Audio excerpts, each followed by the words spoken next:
दोस्तों, क्या आपने कभी सोचा है कि जिस भगवान की आप पूजा कर रहे हैं, क्या वो सच में वही है या फिर कोई शैतान उसके भेष में आपका तमाशा देख रहा है? आज की कहानी किसी आम भूत प्रेत की नहीं है। ये कहानी है थाईलैंड के एक ऐसे परिवार की जिसके खून में सदियों का पाप भरा है।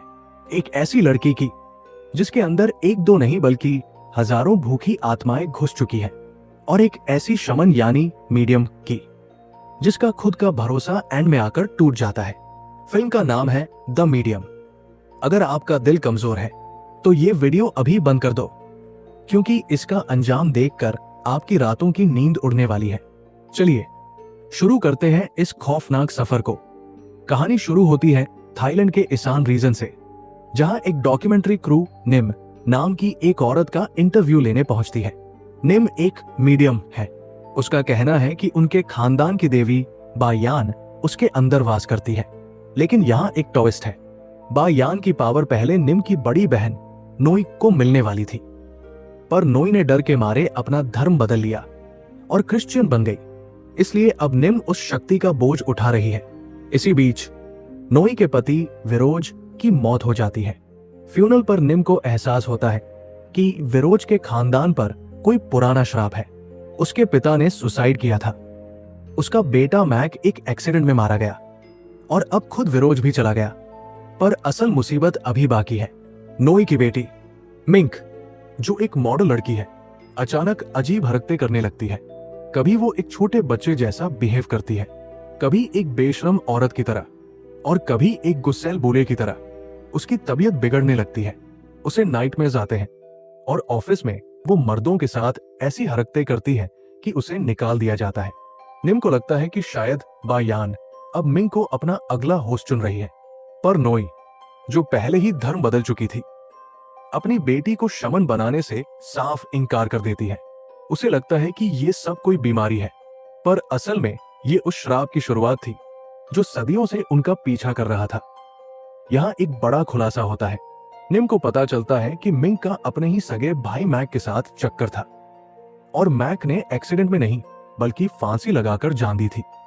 मैक की आत्मा मिंग को परेशान कर रही है। नोई घबराकर निम को बताए बिना एक दूसरे सस्ते तांत्रिक से एक रिचुअल करवाती है ताकि बायान की शक्ति मिंग में आ जाए और वो ठीक हो जाए। लेकिन दोस्तों, यही सबसे बड़ी गलती होती है। वो रिचुअल बुरी तरह फेल हो जाता है। अब मिंग के अंदर बायान नहीं बल्कि दुनिया भर की सारी बुरी आत्माएं एक साथ घुस जाती है।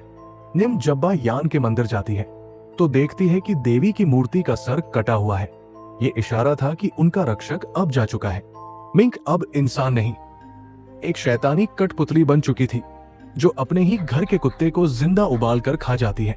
अब एंट्री होती है शांति की, जो एक बहुत बड़ा तांत्रिक है। वो बताता है कि मिंग के बाप के खानदान ने इतने पाप किए हैं कि हजारों मरे हुए लोगों की बद्दुआ उन पर है। एक आखिरी रिचुअल प्लान किया जाता है एक पुरानी फैक्ट्री में। निम को इसका लीडर बनना था, पर रिचुअल से एक रात पहले ही निम अपने बिस्तर पर मरी हुई मिलती है। क्या बायान ने उसे छोड़ दिया या शैतान जीत गया? रिचुअल के दिन नोई, जो मिंग की मां है, कहती है कि वो अपने अंदर उन सारी आत्माओं को बुला लेगी ताकि उन्हें कैद किया जा सके।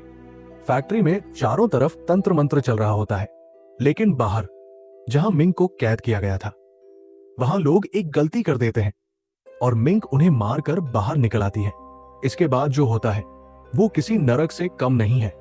रिचुअल में मौजूद लोग पागल हो जाते हैं, एक दूसरे को काटने लगते हैं, ज़ोंबीज की तरह बिहेव करते हैं। सब खत्म हो जाता है। नोई को लगता है कि उसमें बायान आ गई है। वो मिंग को ठीक करने की कोशिश करती है, पर मिंग उसे मां कहकर बुलाती है और मौका मिलते ही अपनी ही मां को जिंदा जला देती है। फिल्म के बिल्कुल एंड में एक फुटेज दिखाई जाती है जो निम की मौत से एक दिन पहले की है। निम रोते हुए कैमरा के सामने एडमिट करती है कि उसे कभी फील ही नहीं हुआ कि बायान उसके अंदर है भी या नहीं। ये सवाल हमारे दिमाग में एक गहरी चोट करता है। द मीडियम हमें बताती है कि जब भरोसा टूटता है तो शैतान को रास्ता मिल ही जाता है। तो दोस्तों, कैसी लगी आपको ये खौफनाक कहानी? क्या आपको लगता है कि निम का विश्वास सच था? कमेंट में जरूर बताना। और हाँ, अगर आपको ऐसे ही हॉरर और सस्पेंस मूवीज की एक्सप्लेनेशन देखना पसंद है तो इस वीडियो को लाइक करें और हमारे चैनल को सब्सक्राइब करना ना भूलें। बेल आइकॉन दबा देना ताकि अगला खौफनाक वीडियो आपसे मिस ना हो। मिलते हैं अगले वीडियो में, तब तक के लिए सावधान रहें।